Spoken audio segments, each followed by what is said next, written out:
Hello, everyone. Thank you for joining this webinar today. My name is Nick Sampson. I work for Revision Energy. Revision is an employee-owned solar company located in Maine, New Hampshire, and Massachusetts. I'm sitting here with Tim Lavasser of the Kennebec Sanitary Treatment District. Tim is the superintendent here at the district. I'll also refer to it as KSTD. And so a little later on, I'll let Tim give a introduction to KSTD himself and the work that they do here at the district. But right now we're sitting across from KSTD's new solar array, which was installed at the end of 2018, a little more than a month ago. It was complete. It's a 968 kilowatt solar array, which consists of about 2,800 solar panels. And so this project that KSTD installed, the construction cost is roughly $1.5 million, but through a financing option or opportunity called the Power Purchase Agreement, or a PPA, KSTD was actually able to finance or install this system rather at no upfront cost, which was really exciting. Under a Power Purchase Agreement, KSTD has the opportunity basically to have an investor finance the system on their behalf. That investor operates and owns the system for up to 30 years. And then KSTD's responsibility is to buy all of the solar production at an agreed upon rate that is ideally competitive with the district's rate for electricity from the grid, or a slight discount to that electricity. Before we kind of dive into the questions, a couple of things that really makes this solar project possible for KSTD is the fact that solar costs have fallen by about 75% over the past decade, and even more if you look back to when this technology was originally being installed. Additionally, the cost of debt for these types of projects has fallen, and there are more financing opportunities available to institutional customers that don't have a tax liability like KSTD, as well as other commercial or residential types of customers. And finally, while we might have some longer winters here in Maine and northern New England, we actually have a great solar resource. So we're on a similar latitude to some areas of the Mediterranean, and on an annual basis, Maine receives roughly 30% more sunlight than Germany does. And why we like to compare ourselves to Germany is because they've been one of the worldwide leaders in solar energy installations per capita up until recent years. So we see that really encouraging for where we can go with solar in this area. So now we'll dive into a conversation about the project with Tim, and we'll leave some time for questions at the end. So people joining the webinar should be able to type in some questions at the end of this conversation. So Tim, do you mind just giving us a brief introduction about yourself, KSTD, and what the district does here for work? Yeah, hi. We're Kennebec Sanitary Treatment District. We're a municipal wastewater plant here for central Maine. We represent 4 communities. A large customer is Huhtamaki Inc. They're a Chinette paper plate. They give us quite a bit of flow and solids, very compatible to the domestic sewerage. We're a basic wastewater treatment plant that you see in the nation, and but we use a lot of energy here. Yeah, and you're saying that the district serves about 30,000 people. Is that right? Yeah, we believe the population is about 30,000 people that comes to us, plus the flow and the loadings from Huhtamaki, which adds about the double that amount. Yeah. The other interesting fact is I think Waterville is what they call a service community, such that we have a lot of colleges, Voltex, and high schools, junior highs, whatever, and a lot of stores where people from the surrounding area visits Waterville. Population in Waterville can really jump, sometimes as much as triple those numbers. Yeah. And so that makes you were saying, what, top 5 wastewater treatment plants? Yeah, it's hard. There's various ways to measure the capacity or how large wastewater plants are. But yeah, we're probably the 3rd, if not the 4th largest in Maine. Yep, awesome. So a good amount of electricity usage to offset with solar. Yes. And I understand that you aren't getting your start in energy savings and reduction measures with solar. You have some experience in the past with some previous projects, right? Yeah, we've done a lot of successful proactive work over this past, 20 plus years. Some of the numbers are, for example, 25 years ago, we used to burn 2.5 million kilowatts a year of electrical power. And right now, we're down to 1.5 before solar. We also, another success in reducing that energy of power, electrical power, is we used to burn about 80,000 gallons of number two fuel just to heat this facility. Now, for many years now, we've gotten down to 25,000 gallons a year. Awesome. But that is a comparison too, because we're able to use a lot less energy, electrical energy, in that disbursement of that heat. Yeah. So it added to that reduction of kilowatts. Awesome. Yeah. So what's kind of cool, what's pretty cool about this, the way that energy efficiency, those energy efficiency projects work, kind of partner with the solar project, is that by going from 2.5 million kilowatt hours of electricity each year to 1.5, you're able to offset 85% of your use with this solar array rather than what might have been maybe 50% or so. Yeah, I believe it's important, even without considering solar, to do this type of work to reduce energy use, the cost. Because here we're worried about the sewer bill. KSTD has a mission to meet the discharge permit to clean the wastewater before it goes to the Kennebec River. But we have to do it at an affordable cost to our sewer users. Awesome. So all this work is very important, I think. It's a good mission for wastewater treatment. Yep, great. Yeah, and it's exciting to see that you focus on energy reduction as a way to meet your operating budget. So and keep costs stable. So that's exciting. So, Yeah, I think working in municipal my whole time, municipal budgets can go up, sewer bills, taxes can go up so easy, they never go down. We just have to try to maintain, our budgets as stable as we can. Yep. And all these projects has really helped us to maintain that. Awesome. That's great. And so just brief pause for anyone that's joining. My name is Nick Sampson with Revision Energy, and I'm sitting here with Tim Lavasser, the superintendent of KSTD, or Kennebec Sanitary Treatment District, and we're talking about their solar project that they just had installed at the end of 2018. So Tim, I'd love to hear. I feel like it's so exciting to hear that this is such a focus.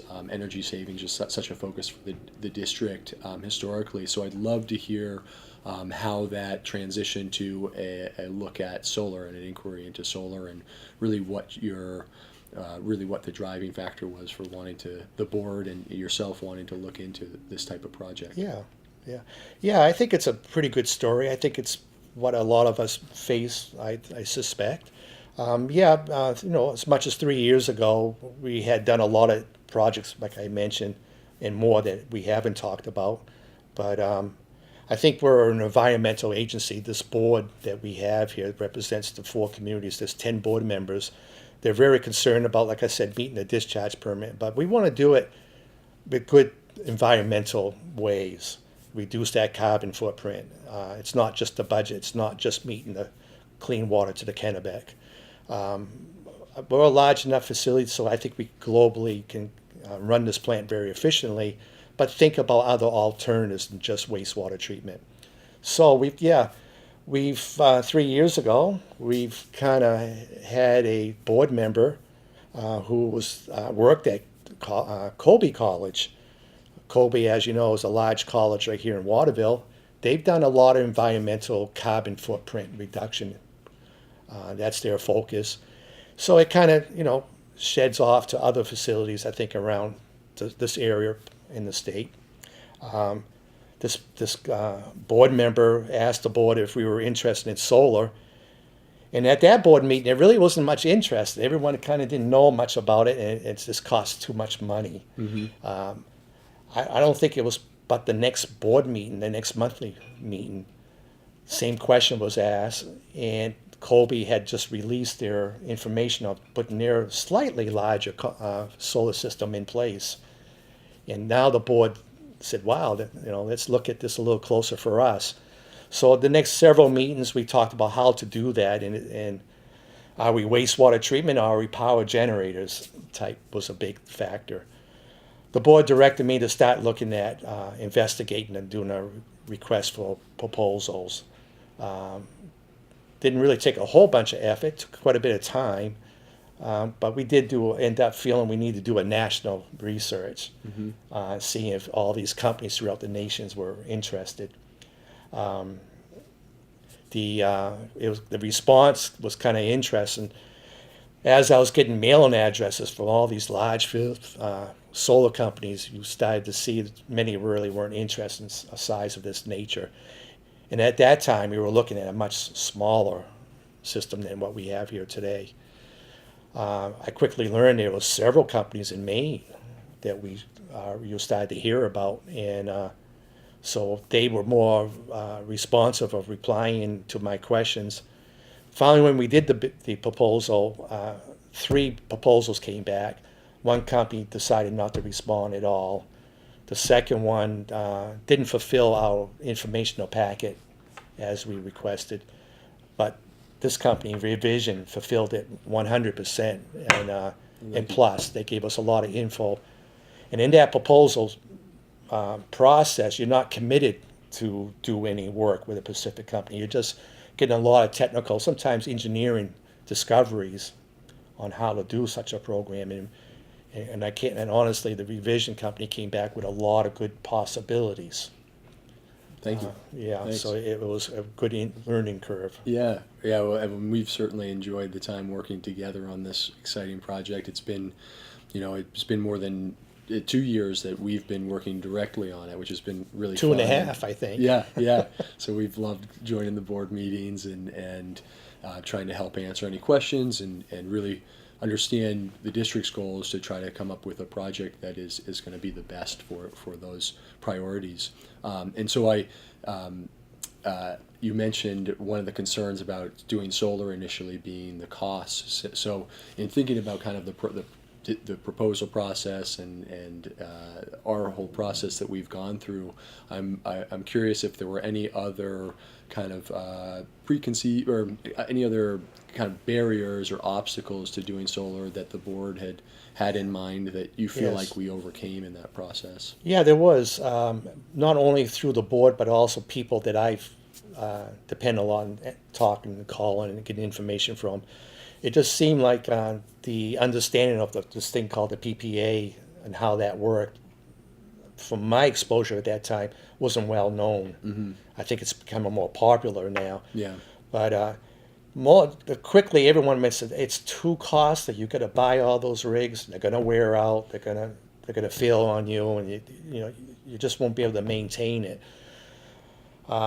Even when I think the boards first heard of the PPA and how that could work, some board members wrestle with that concern. What's it going to cost the district?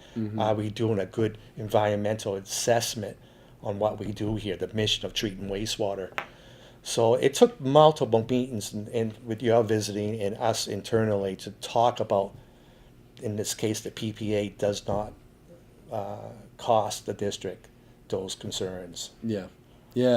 So and I remember one of the goals being basically to keep the district at least revenue neutral with the PPA rate, right? And Yes. if not offer a discount, which we were able to squeeze a little bit of a A discount. little bit in more. there. Yeah. Always got to exactly. squeeze. Yeah, and I think that's one thing that I didn't mention at the beginning, but we hope that bringing a PPA that doesn't have any operating or maintenance requirements for the system itself typically is helpful for sanitary districts and water districts that really don't want to take on that additional responsibility of having a system to look after. I think any type of manager, no matter what you do for work, it's not your thing. Yeah. Why would you want to take on something you don't know how to maintain? Yeah. This is a large system, so Yeah. it can be overpowering technically if you don't know how to do it. Yeah, so another benefit on top of no upfront cost for the PPA is that the operations and maintenance is responsibility of the investors, right? That's correct. Yeah. Very nice, awesome. Yeah. So I'd just be curious. It sounds like it was in kind of environmental priorities that caused you to look into or drove the district to look into the project, but the economics had to work. I know we spent a lot of time working together on it, and then it finally moved forward. And so I'd just be curious if there are any really major reasons that helped the district feel comfortable moving forward with a PPA or a solar PPA of this size. Yeah, the prior to us starting up the Waterville Sewer District, John Jansen, the super up there, they had installed a smaller system. Happened to be with you guys and went very well. And we asked John many times to attend to help give us an outside view. The Waterville Sewer District is the largest customer that the district has municipally. He represents the Waterville wastewater. So, any cost, he should be involved with. And he was very helpful. He helped us analyze costs. And I think both John and ourselves and many other board members, we looked at how we can analyze what it's going to save, or if anything, and try to project, at least keeping the budget flatlined. Yeah. It took a couple of meetings, a couple of different ways of looking at that flatline findings that we had. We're hoping to save a little bit. Yeah. And that, I think we'll know more after this first year on how the variables in our power bill. We have, peak demands, capacity, 15-minute demands, time of use. It's going to be interesting to see how that offsets those costs, not just the amount of kilowatt. Yeah. But with John's help, and we both worked on a way to analyze this all the way out, actually out to 40 years. Yeah. And kind of threw in the concept of the increases per year of the kilowatt, very little dollars, and the possibility of buying out at certain times and how much that could save the district in the longer run if the district did decide to buy out. So that was kind of the thing that nailed it for this board, I think, is saying, hey, this does make sense. The economics makes sense. The economics make sense. It kind of flatlines the budget. Yeah. We're doing the right thing. We're going beyond our wastewater treatment environmental work. Yeah. Maybe reducing the carbon footprint, unlike the other projects I mentioned earlier. Yeah. So that's when I became more excited Yeah. about the project. Wow, this is another twist that I didn't see coming in my time. Yeah. Yeah, absolutely. I think, a lot of times we lead with economics first, because the environmental aspect is fairly, most people are aware of the environmental benefits of solar, but there's a lot of change that's happened with this technology recently, and it's helpful for people to learn about the great savings opportunity it can provide. And so just to briefly expand on, you mentioned the buyout opportunity. I failed to mention the buyout opportunity it's my fault in the initial overview of the power purchase That's agreement. why I'm here, Nick. That's right. Yeah, you keeping me in line. So KSTD will have the opportunity after 6 years or so. It can range in each power purchase agreement. It can be 5 to 8 years or so, but they can choose to eventually acquire ownership of the system at a discounted cost to what the upfront construction price was. And so that is an opportunity. They can either take the PPA out to 30 years, or they can choose to buy the system somewhere along the way.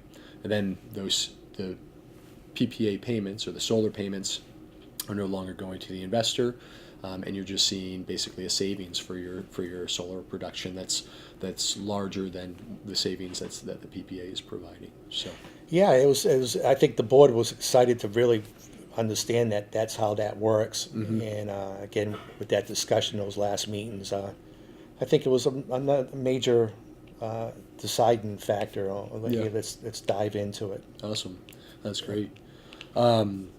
So after the decision-making process was complete, we started construction of this system in October of 2018, through one of the snowiest Novembers to date. Rainy, wet, muddy. It's also, and there, we might show some pictures of the array, but for those of you that haven't seen it yet, there's a slope under the majority of the system. That's it goes over 15 degrees in certain areas. So right.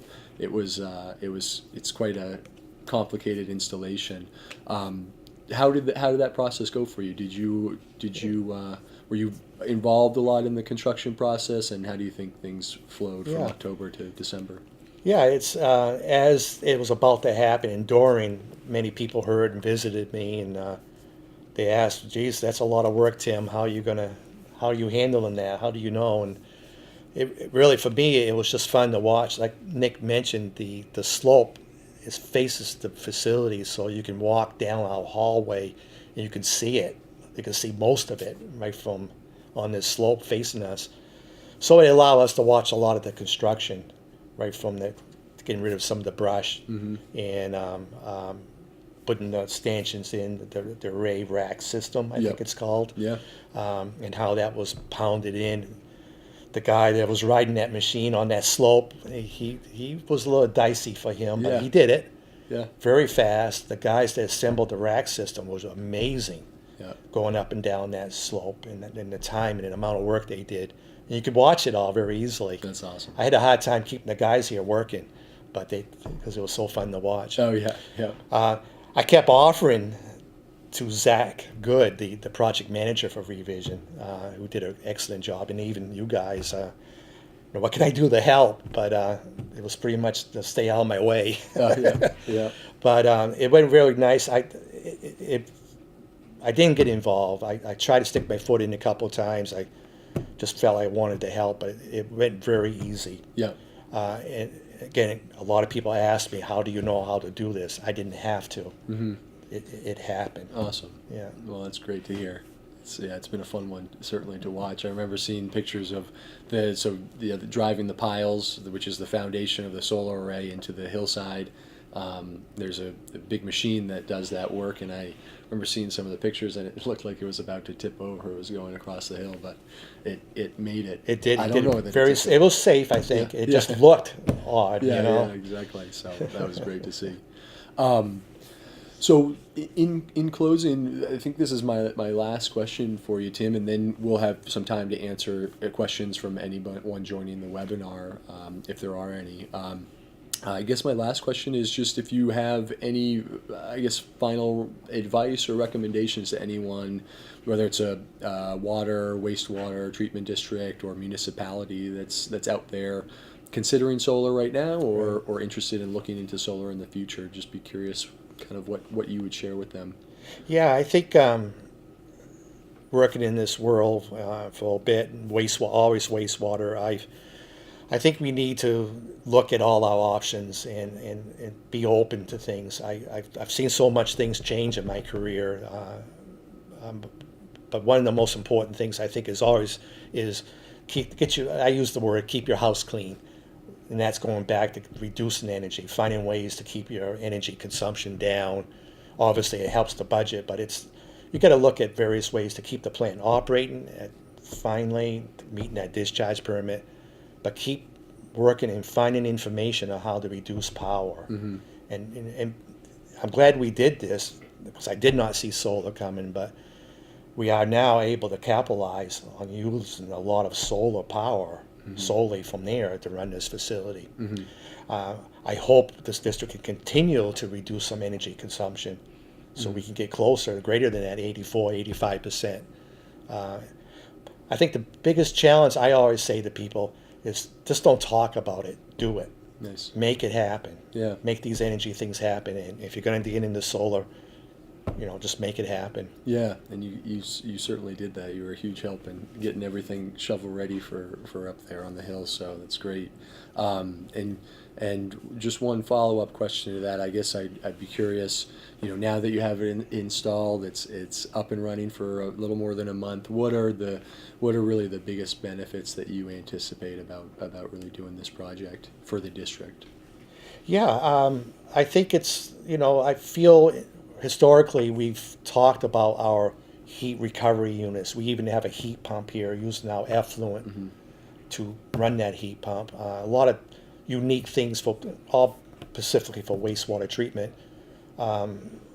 We've been able to share a lot of that with our peers in Maine and New Hampshire in wastewater. And I think this is another avenue where we can share another aspect of energy conservation, carbon reduction to our peers. We're going to be the testing grounds, I guess. Yeah. We just got our very first CMP bill with a little bit of different formatting, and I'm anxious this next month or two to see how that actually sorts out. And like I said, the first year it's going to be interesting to see how we can calculate what the real cost savings or equal is, Yeah. and really present this to our peers. Yeah. So, yeah, I'm excited. We've done it. It's here. I can't stop it now. I just wish it was sunny today. Yeah. A little bit more sun is always good Yeah. to It was make power. pretty good yesterday. It Yeah. was.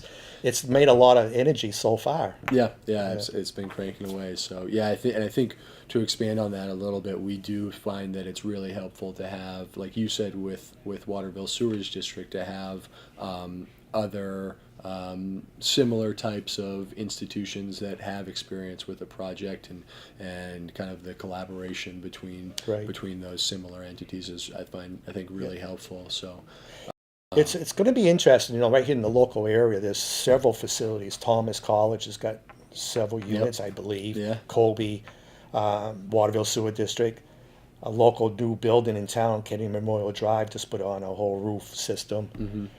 There's probably more that I'm not aware of, whether they're personal homes or not.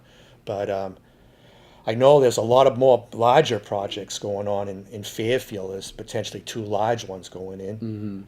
The town manager there is quite excited, Yeah. and seems up to par on this information. She was here and excited to watch this happen. Waterville's old landfill, they're looking at a pretty large facility there. Awesome. Will that happen this year or not? I don't know. Yeah. But it's coming down fast. Like you said, the systems are more efficient. They're more acceptable.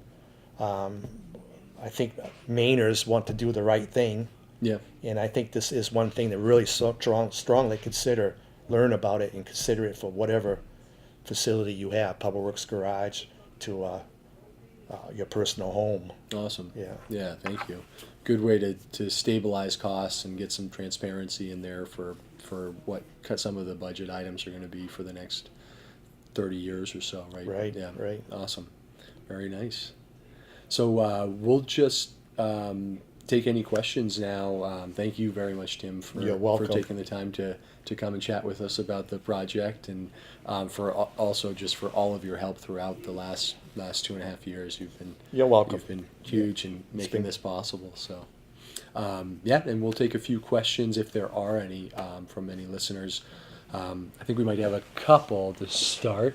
So it looks like one is just on any maintenance requirements for these types of systems.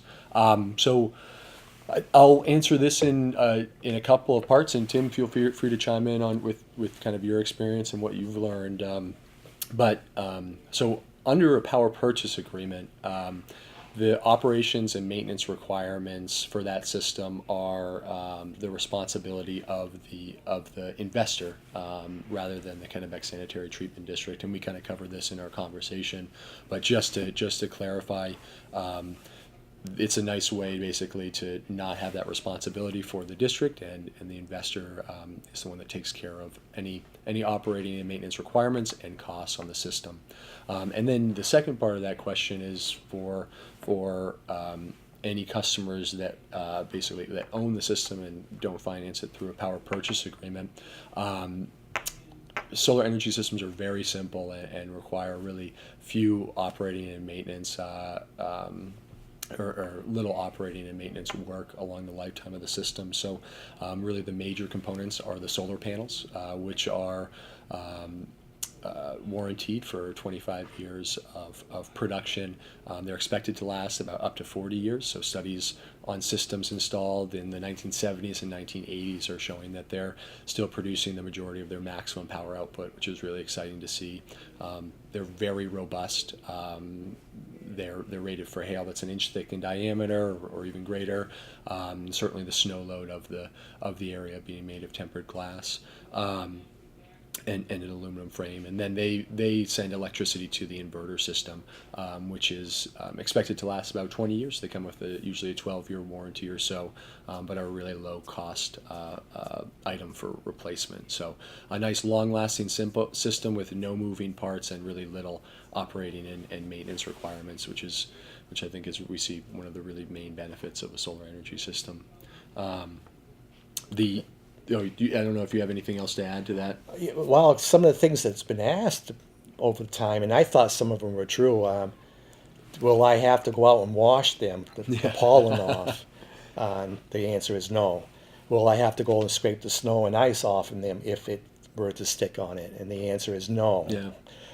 They're actually we're watching them shed their snow right now. Yeah, Actually, yeah, I had about an inch of snow last night Yeah. and a little warmer today, but I think the challenge that we have will be probably cutting brush and grass Yeah. around it to maintain the reduction of brush.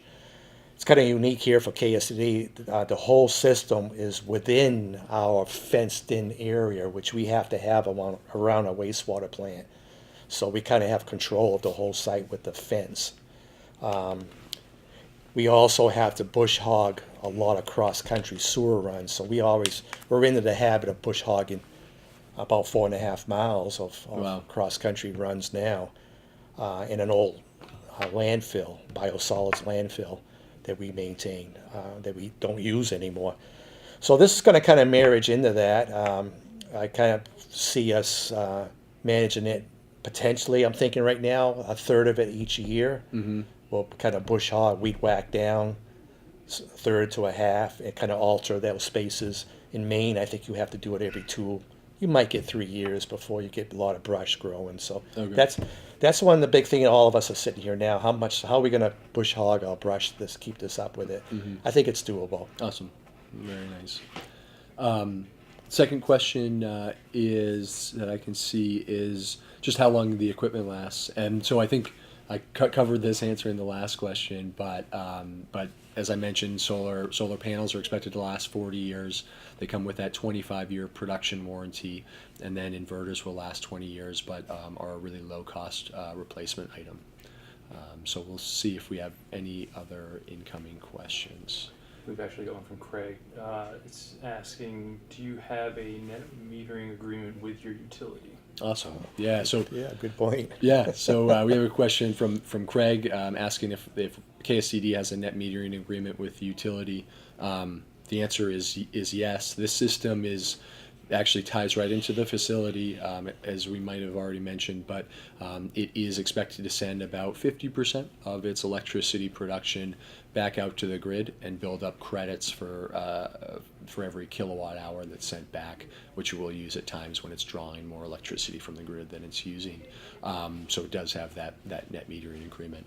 I don't know if you have anything else to add to that. I do. I have to give an answer from whom I am. Yeah.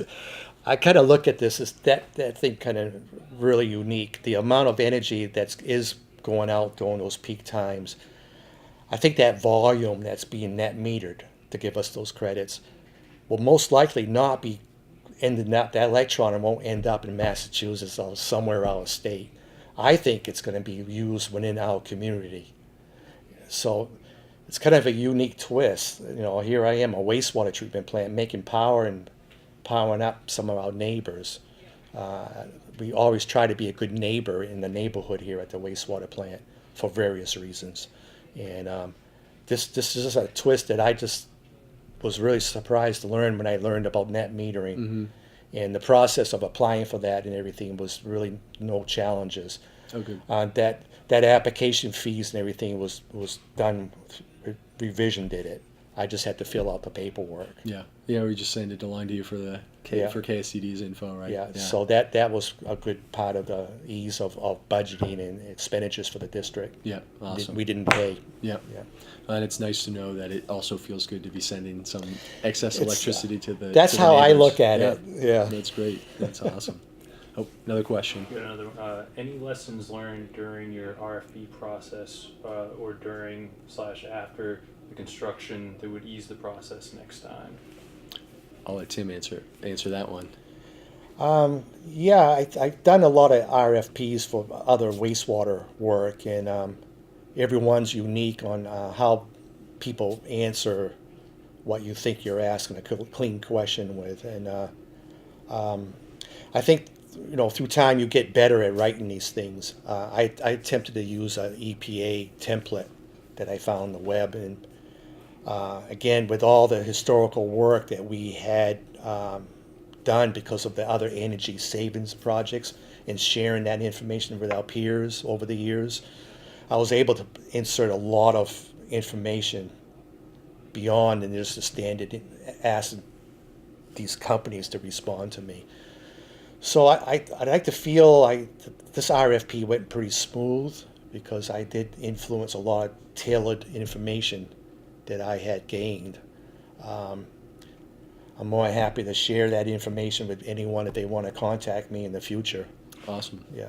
Yeah, I find that, or at least we find that it's always helpful to have either examples or templates to use. It seems like, as well as other similar entities to talk to about their process directly, about what good questions are good to ask, what you can kind of skip over, and everything like that. If I may ask, I'll say one more thing. EPA started a site on solar, and the RD. I didn't participate in this. This project went so fast, and with everything else you do in this world other than solar. EPA does have a new site they just put online here several months ago to help people like us that don't know about solar and how to start the project. I don't have that web connection link here in front of me, but you can Google it, I'm sure. But the idea was, as people develop these type of steps, others can look at it and learn and see their documents. So if that helps that person that asked that question, check it out. I think I haven't visited for a month or so since the shutdown, but I think it's going to help people starting out. Yeah, good, very nice. And one other resource to share is that's kind of similar. It has some steps to the development process, and I don't know if it specifically shows a template for RFPs or not, but it does address them. Is the National Renewable Energy Laboratory, which is a laboratory of the U.S. Department of Energy. So that's another one to look up if you look up Solar Power Purchase Agreement It is. or PPA. Yeah, that is true. Mm-hmm. So very nice. Good to have those resources. So awesome. Well, I think we're good on questions, but thank you all so much for joining. And you can always feel free to visit Revision Energy's website at just www.revisionenergy.com. There are some options there for sending along other questions if you have them, and always feel free to shoot us a call at any of our local shops. Thank you so much, and thank you, Tim, again for joining. You're welcome. It's been a blast.